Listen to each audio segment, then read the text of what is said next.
Hello, raw foo friends, and congratulations to making it to day 20 of the 100-day raw foo challenge. I'm proud of every single one of you. And thank you for giving me such a welcome to your community. When I first joined up, I got so many comments and friend requests. I really appreciate it.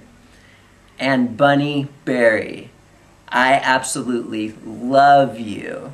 You crack me up. I'm always laughing. And thank you for touching my life the way you have, and for so many others out there in your community. There are a couple points that I want to make to the raw food challengers, but first, Bunny wanted me to fill in the blanks of the following phrase. If I were a fruit, I would be a blank because blank. The answer is, if I were to be a fruit, it would be a papaya because that is Angela's favorite fruit. Yeah. She absolutely loves papaya. She actually said she could live off of it for the rest of her life. So papaya it is for me. Okay, so again, my raw food friends, congratulations for making it to day 20. And there are a couple points that I'd like to go over that I think can help you on your journey. The first one is, what are you going to do after the 100 days is up?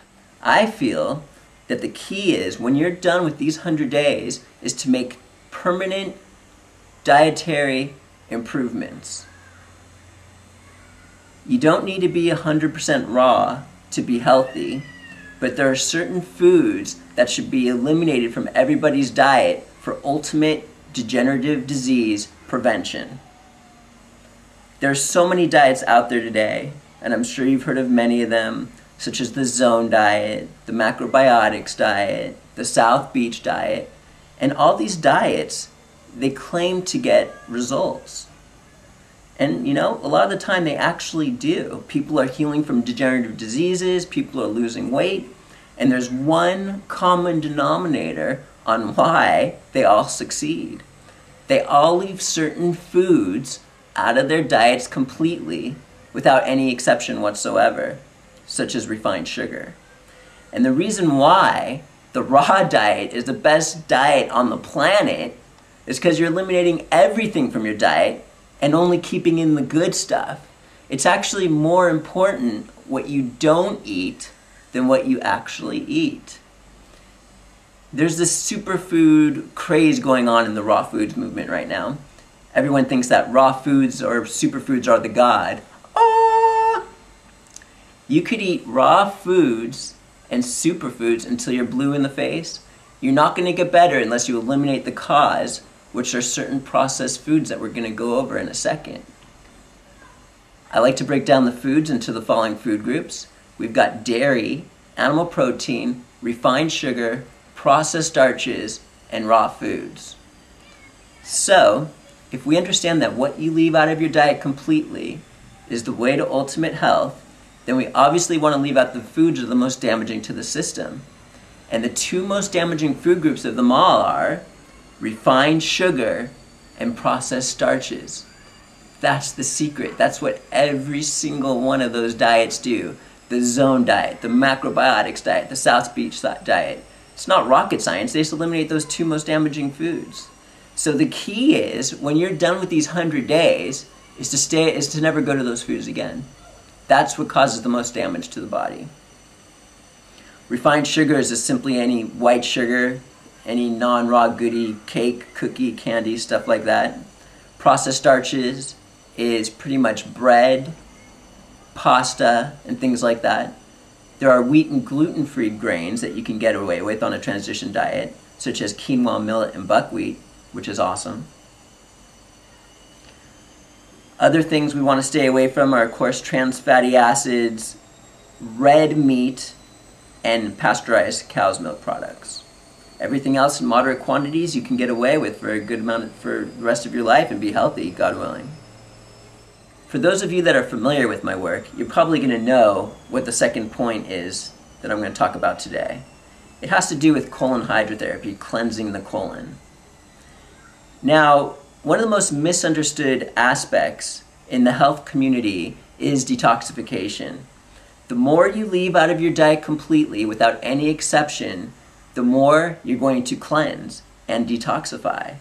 For example, the most cleansing thing that you can do is a water fast, because you're eliminating everything from your diet but water, and you're going to be in bed just cleansing. Now, the 100% raw food diet, you're eliminating everything from your diet except for raw food, which is the most water-rich food out there. And in this light, you can consider the raw food diet like going on a lifelong fast. I've gotten a lot of emails and I've seen a lot of comments on the boards where a lot of people are having a lot of trouble, they're trekking along, but they're having some problems keeping to this, these 20 days so far. And I can see why. It's almost like, not as extreme, but have you ever seen a heroin addict? They're forced to abstain from their drug and they're sent in the hospital and they go absolutely nuts? Well, not as extreme, but it's kind of the similar thing. When you eliminate certain foods from your diet completely, you're going to go through those withdrawals. And this can be an ongoing thing. In the beginning, it's worse than ever, but it gets pretty crazy. And the best thing that anyone can do to aid this process along is cleansing the colon. And you guys are pretty much on a 100-day raw food fast. You're eliminating everything from your diet but raw foods. I'm sure you guys have heard of the 92-day juice feast. For 92 days, all you drink is juices. And part of this protocol is cleansing the colon every day for the first 7 days, but they recommend to do it at least once a month. And for ultimate results for you in your 100-day challenge, I recommend doing it a minimum of once a month.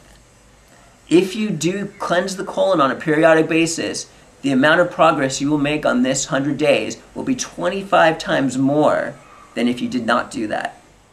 All right, my raw food friends, congratulations again for making it to day 20 of the 100-day raw food challenge. I think it's time for some papaya.